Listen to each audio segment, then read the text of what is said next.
Bismillah ar-Rahman ar-Rahim. Assalamu alaikum.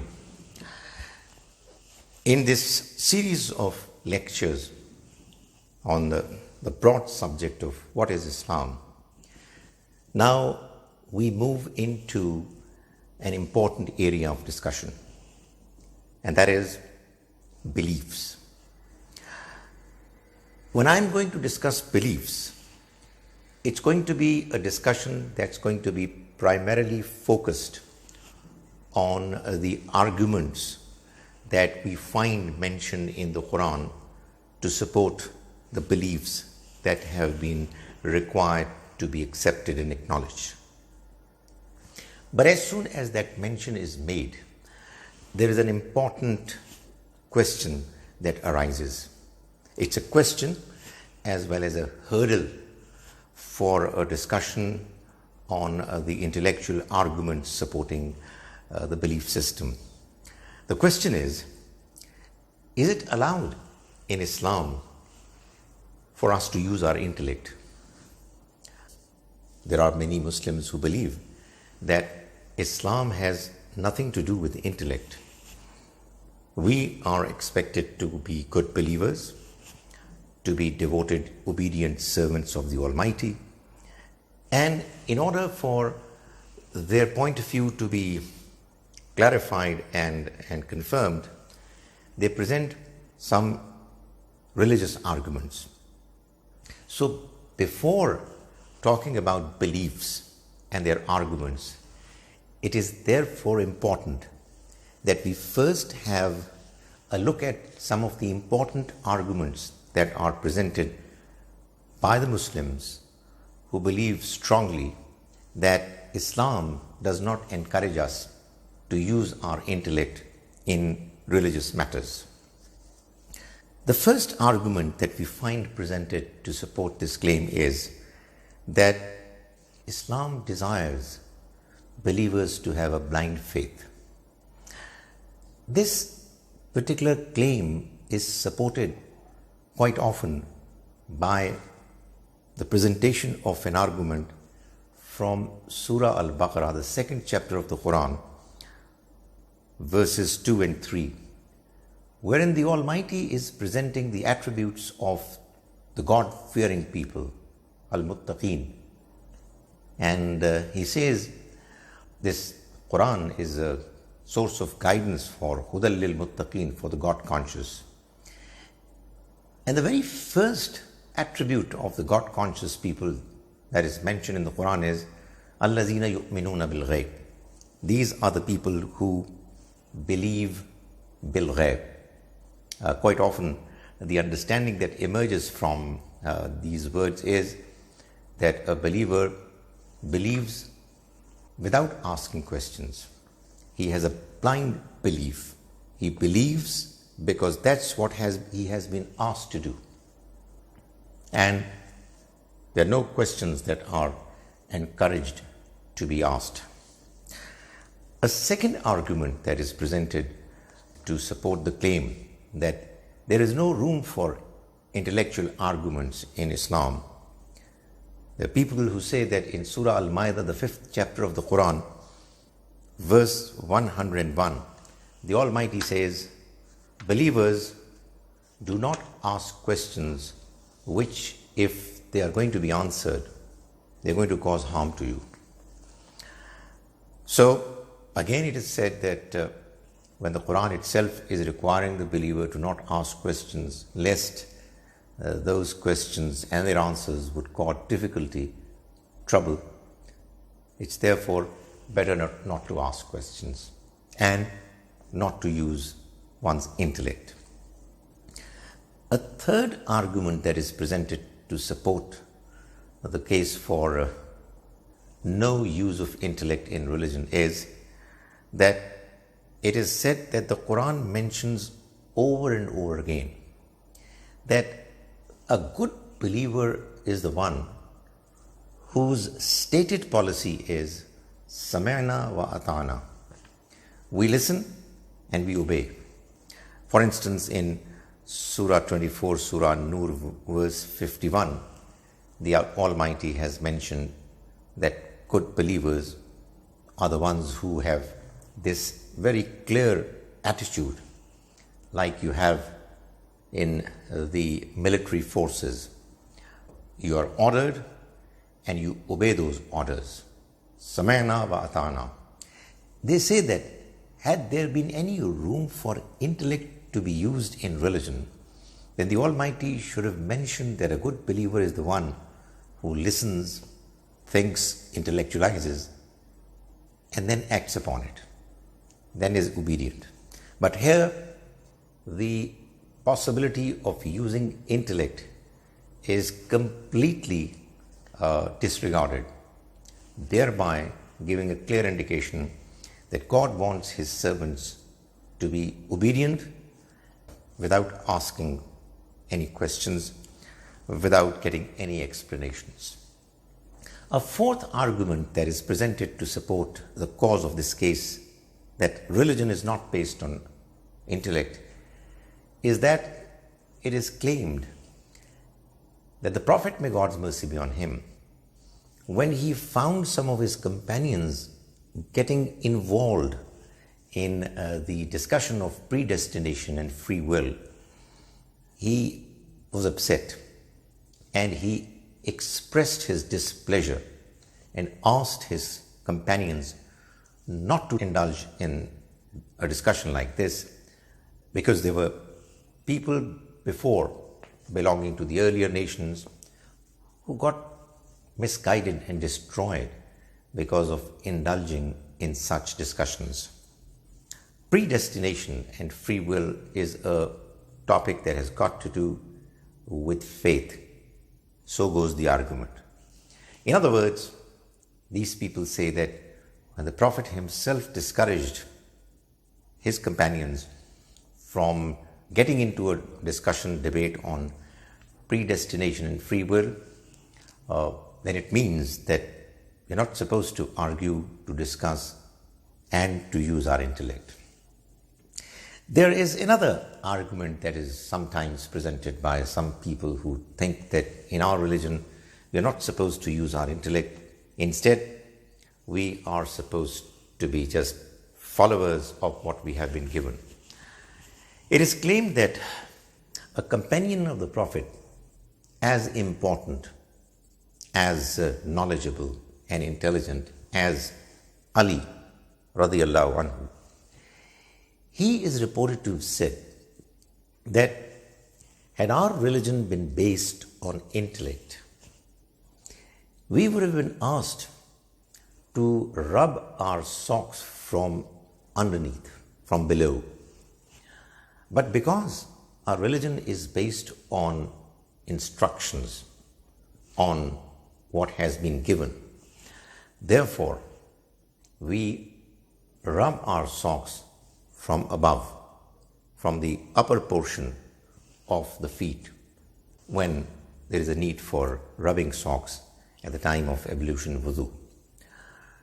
So all these arguments put together, and obviously there are others too, but these are the more prominent representative arguments, they lead many people to the conclusion that it's not desirable to use intellect in matters of religion.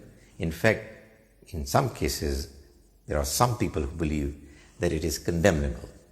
We are supposed to be the obedient servants of the Almighty, and we're not supposed to ask questions.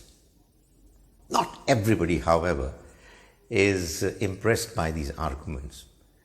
And there are people who believe that in our religion, in Islam, intellect is not just allowed to be used properly and freely, it is encouraged to be used. So, what do they have to say about these arguments that have been presented? They take these arguments one by one. So, let's talk about the first argument. They say that this expression in the Quran, that God-fearing people are the ones who yu'minuna bil ghayb, it doesn't really mean that they are the ones who don't use their intellect and they have blind faith. Yu'minuna bil ghaib means that they believe in the unseen, that they believe in the realities that they cannot see. What they say is that the world that we are living in is a world where there are two types of realities. There are realities that we can perceive through our sense perception, five senses. There are realities that we can see, we can hear, we can touch, we can smell, we can taste. And as a consequence of experiencing them, perceiving them, we call them realities. However, there is another category of realities that we have in this life of ours. And these realities are the ones that we cannot see. However, they too are acknowledged as realities. Why? Because the intellectual arguments supporting the existence of those realities are so strong and overwhelming that they cannot be ignored. For instance, what they say is that intellect itself is a reality. Humans are intelligent. Some are more intelligent than others. But intelligence is a reality that cannot be seen. I mean, there's nothing in substance that you can see that there is an object called intelligence.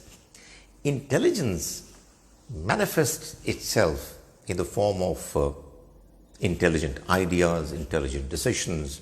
So you see a person who is behaving intelligently and you call him intelligent. And if somebody asks, where is that intelligence? Please show us. Obviously, it would be an unreasonable question, because we know that intelligence is something that cannot be seen. Love is another reality. A mother loves her children.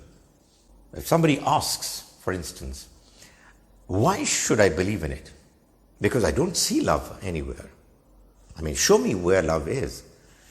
Quite obviously, such a person is going to be considered a very unintelligent person, because obviously he ought to know that love is not what can be seen in some kind of a visible, solid object.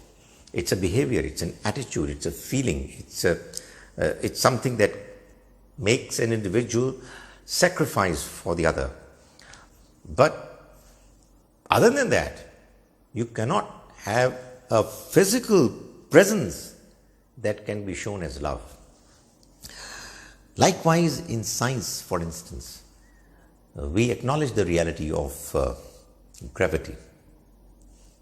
People acknowledge gravity not because they can see gravity, but because the arguments supporting the presence, existence of gravity are so strong that gravity cannot be denied. Its presence, its reality cannot be denied.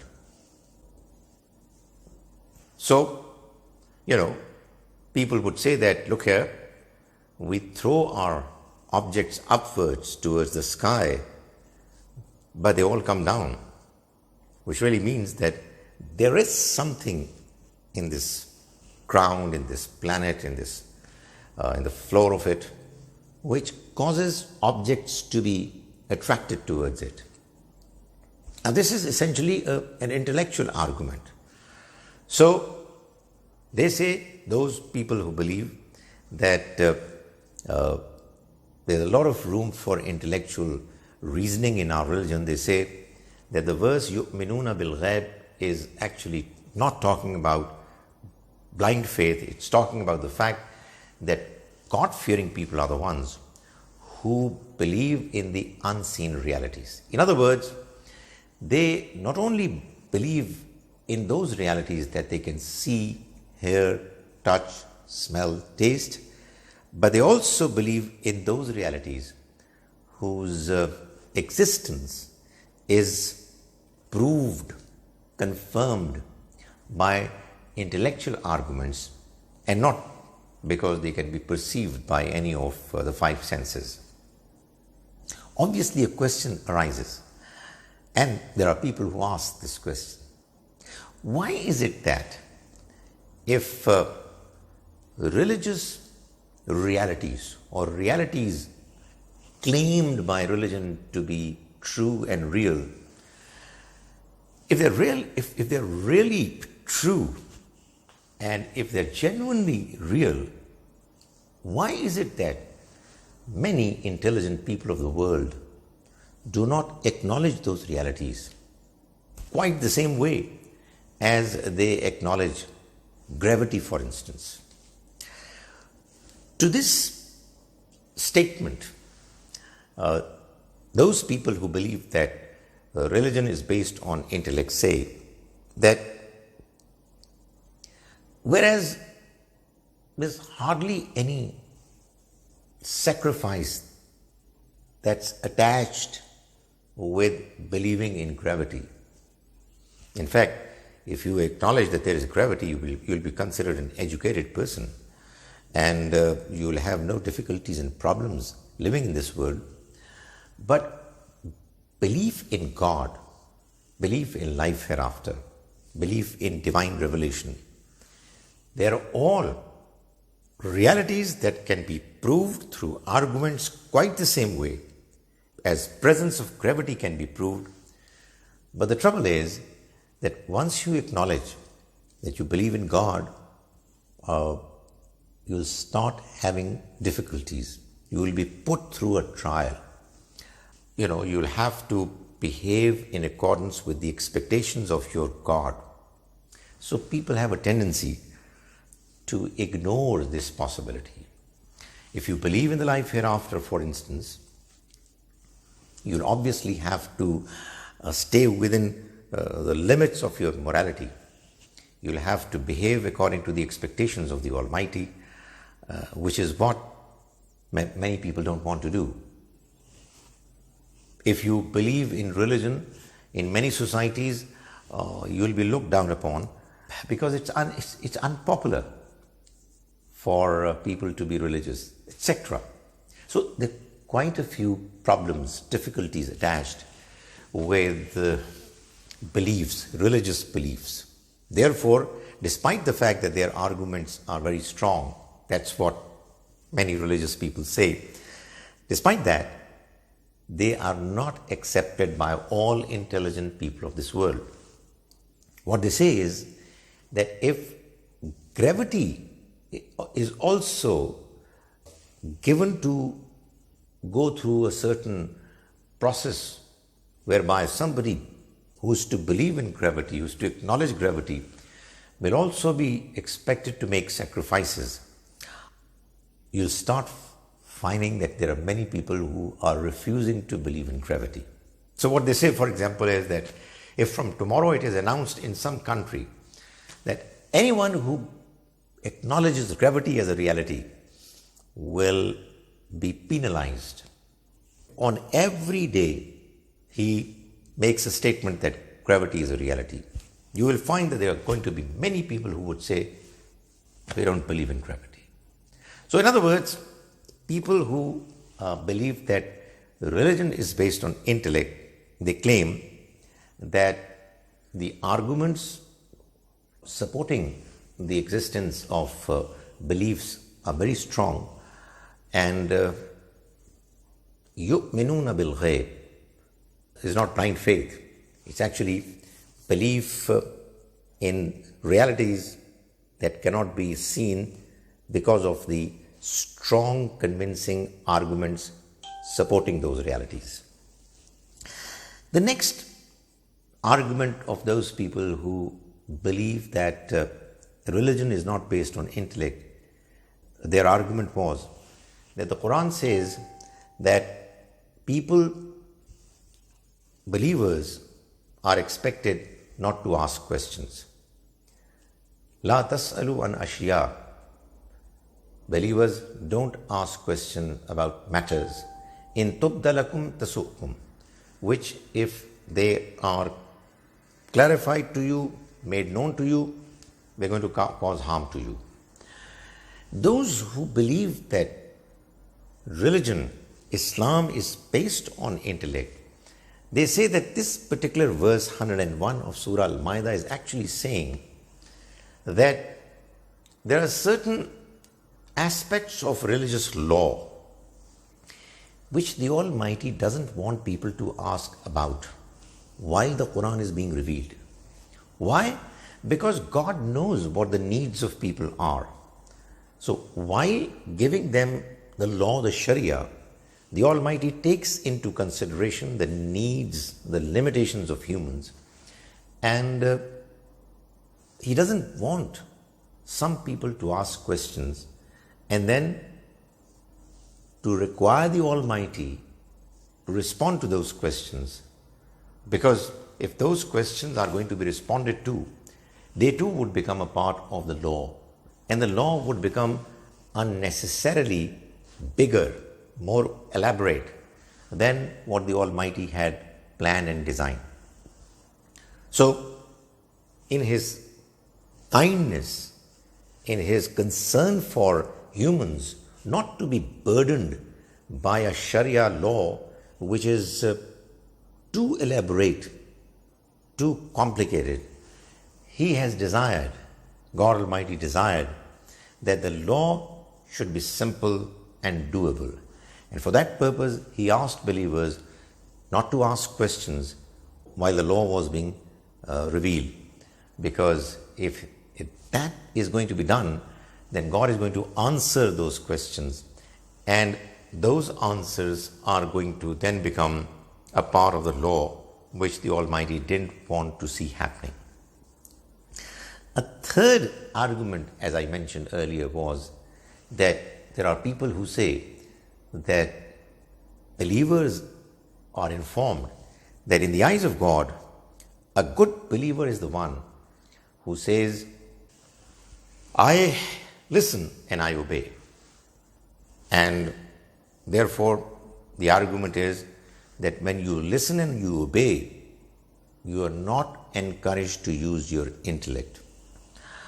Those who believe that use of intellect is very important in religion, they say that the people who are presenting this argument by bringing forth these verses do not realize that there is a difference. If you have become a Muslim, obviously you've got to follow the law. Like if you join an institution, you've got to follow the norms and principles and rules of the institution. No institution, educational institution, business organization, any other organization can function without having proper rules that are followed by everybody. So it is only logical, it is only rationally, intellectually understandable that when you join an institution, when you join a system, you've got to follow the rules of the system. So if somebody becomes a Muslim, he's got to follow the rules. So he must say, I hear, I listen and I obey. I would listen to what the laws are and I'm going to follow those laws. However, why should one become a Muslim? Why should one embrace Islam? Well, the answer that we find in the Quran, so goes the argument. The answer is that we ought to accept Islam because the intellectual arguments that have been presented in the Quran to accept Islam as God's message are so strong and overwhelming that we cannot reject them, we cannot ignore them. So in other words, what they're saying is that this understanding that believers are the ones who say we listen and we obey, it doesn't necessarily lead us to understand. It doesn't entail that it's actually suggesting that believers are not supposed to use their intellect. In actual fact, if we read the Quran carefully, the Quran is full of intellectual arguments that have been presented to show the reader, the observer, that this book of God is indeed God's book. And the messenger, may God's mercy be on him, who has brought this book, is indeed God's prophet. So, inviting people to have belief, the Quran has present arguments. However, once a person becomes a believer, he is obviously expected to follow the law that he receives from the belief system and the law of Sharia in Islam, because he's already embraced Islam. But he embraced Islam, or he ought to have embraced Islam, by looking at the arguments that are presented in order to prove that Islam indeed is the right message. It is the message of God. The next argument that those people who believe that religion is not based on intellect that was presented was that they claim that the Prophet, may God's mercy be on him, discouraged believers from debating and discussing the issue of predestination. What they say is that predestination is in actual fact a discussion on faith. And if the Prophet did not like a discussion on faith, it really means that our religion does not want us to talk about faith intellectually.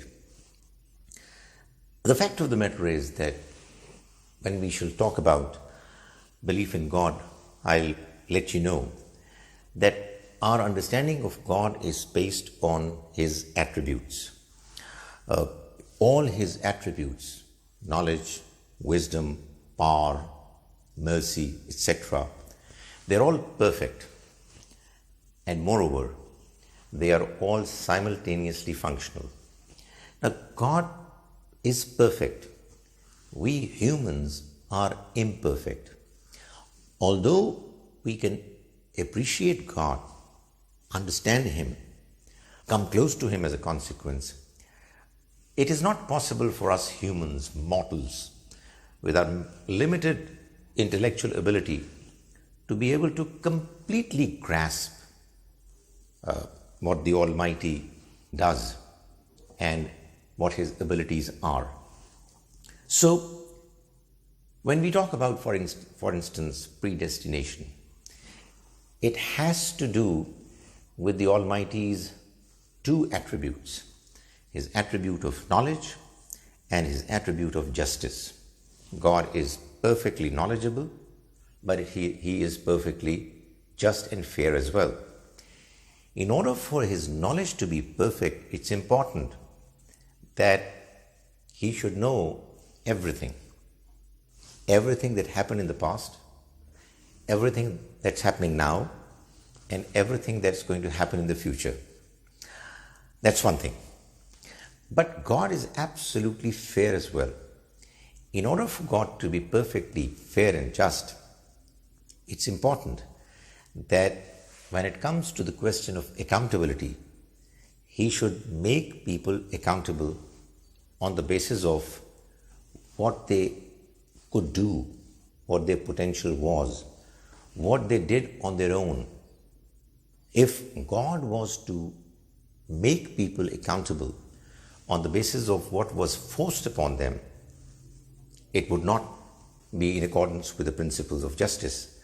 In actual fact, it would conflict with His own stated principles. Now, He is both. God knows what I am going to do and what is going to be the end result of what I am going to do.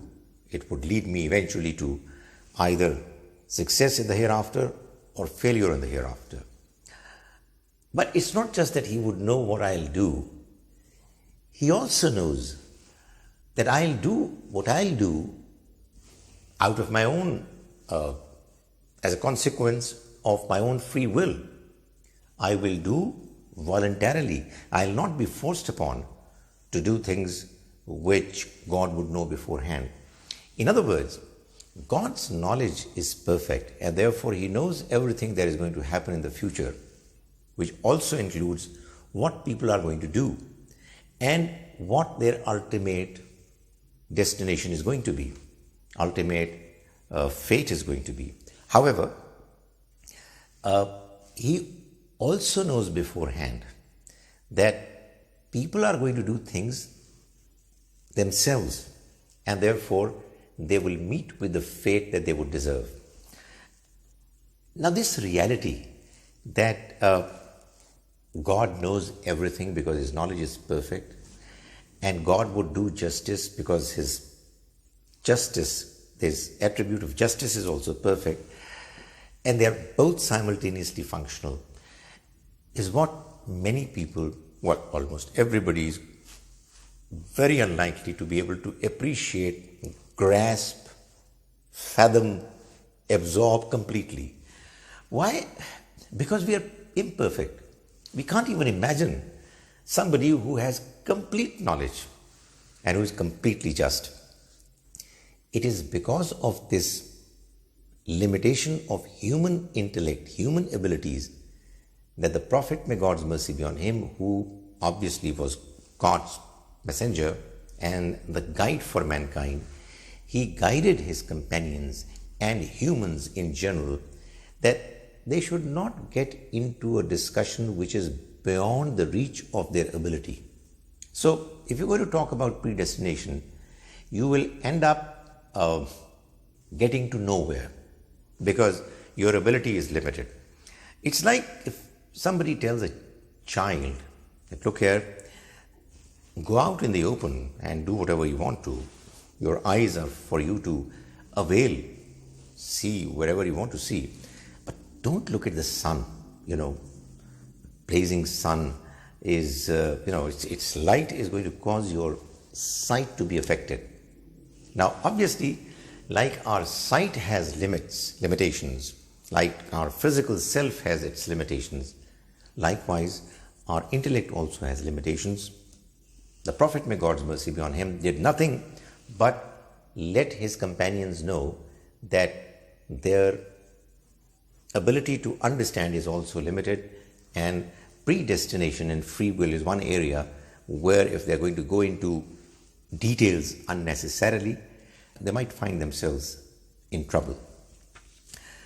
There was another argument that was presented which involved Ali, the fourth caliph, may God be pleased with him.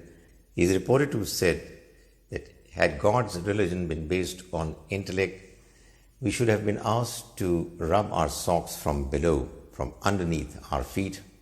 But because it's not based on Rai, intellect, it's based on hukum, command. What we have been asked to do is what we do. Therefore, we rub our socks from above. The fact of the matter is that we know, for instance, that when we are to perform tayammum instead of wudu, when there is no water or when we are taken ill or when we are on a journey, it's not that when we are doing tayammum, we are actually physically cleaning ourselves. It's just symbolic.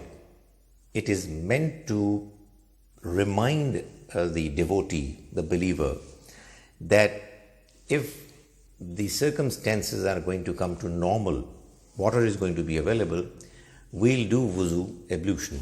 But right now, what we are doing is only symbolic.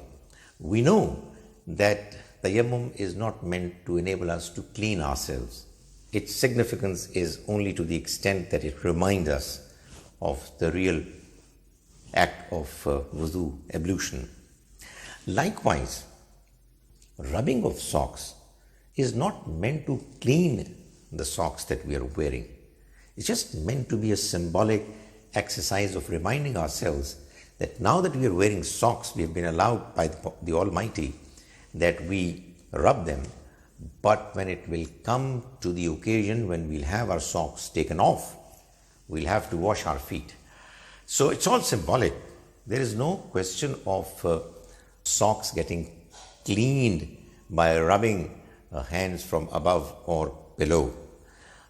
A man as knowledgeable, wise as Ali radiallahu anhu could not have made that statement. It seems that the statement has been attributed to him incorrectly. Now I would like to present before you some positive arguments that have been given by those people who believe that our religion is most certainly based on intellect, and it is the book of God that keeps telling us about this reality.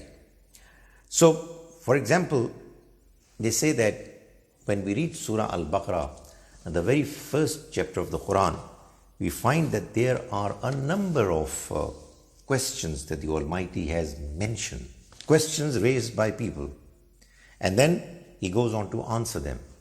يَسْأَلُونَكَ عَنِ الْأَهِلَّةِ, they ask you about sacred months, and then He goes on to answer it. There are a number of similar questions which have been mentioned in Surah Al-Baqarah, in the second part of Surah Al-Baqarah, verses 215, 217, 219, 220, 222.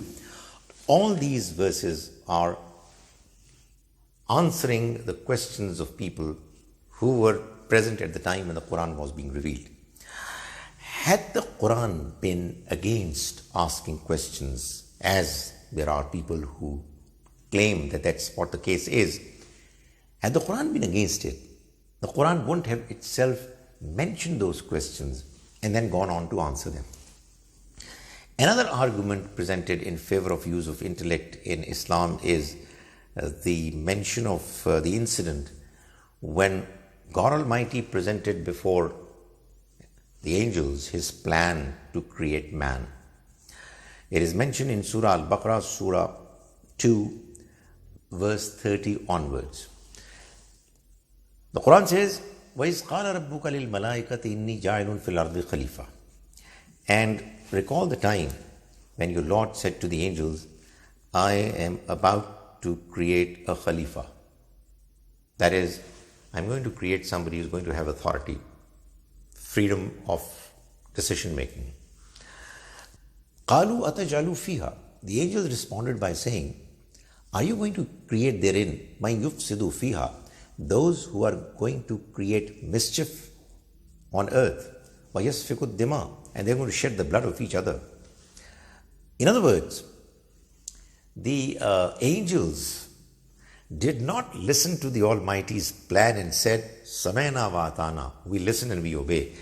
Instead, they asked very serious questions regarding the plan of the Almighty, and it was quite obvious that they were not agreeing with what the Almighty had presented to them. And this questioning, kind of disputing with the Almighty's grand plan, is something that didn't upset God Almighty. All that He said was, Inni a'lamu ma la ta'lamun, I know what you don't know. And then He went on to convince the angels that the plan that He has in His wisdom, in His mind, it makes a lot of sense. It has a wisdom which, if the angels would come to learn about it, they would understand that the plan is based on solid grounds, reasons. And what the Almighty mentioned in response was that He asked Adam to let the angels know and be introduced to some important humans who were about to come, who would perform outstanding feats in goodness, morality, and devotion to the Almighty. When the angels were introduced to those humans, their names were given and their description was given. They said, now we understand and we know that we know very little. We know only what you tell us, what you teach us. The idea was that the Almighty informed the angels that, look here, your objections are understandable. They are valid. However, you have missed a point. You've not looked at the other side of the picture. You imagined that by providing humans with liberty and freedom, they're going to cause mischief on earth and shed the blood of each other. They're going to misuse that freedom. But you did not realize that the same freedom provided to some other humans is going to be properly used.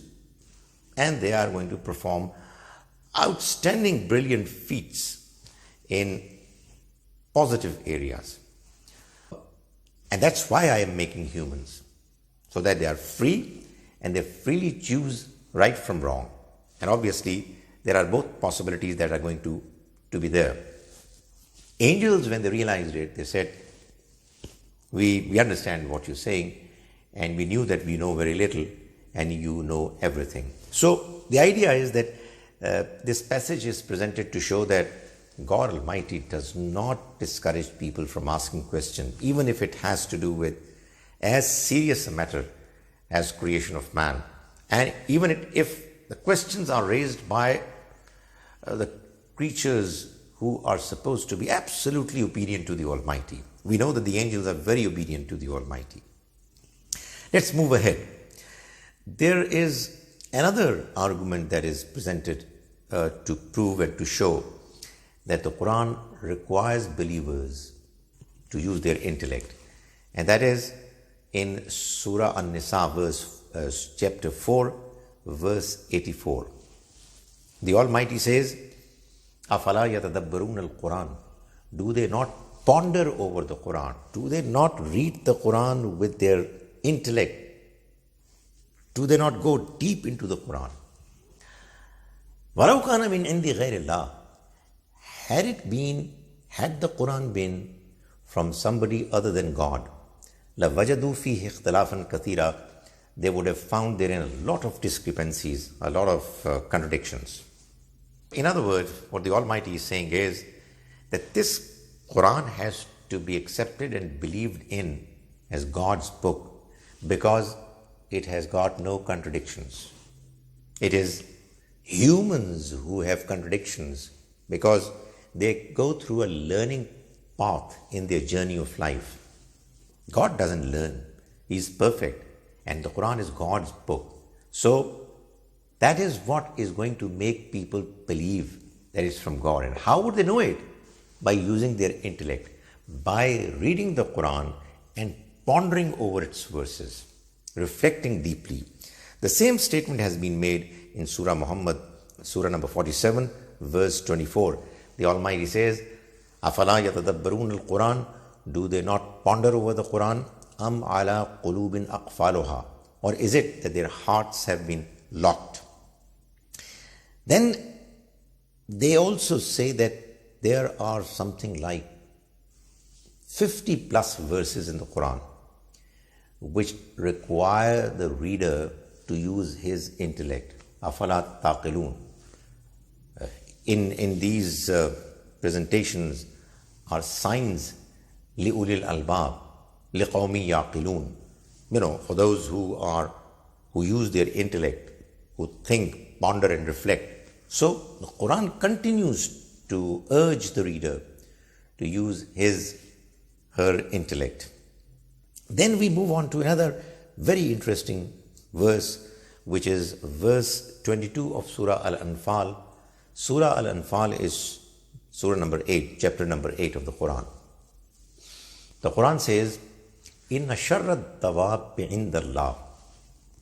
The worst creatures in the eyes of God, the worst beasts in the eyes of God are as-summul bukmul lazina la yaqilun. Are those humans who are deaf, dumb, la yaqilun. They don't use their intellect. Such is the strong emphasis on use of intellect in the Quran that it condemns those humans who don't use their intellect as worse than beasts. How can one claim that the message of such a book requires its followers not to use their intellect? And finally, there is another very important and interesting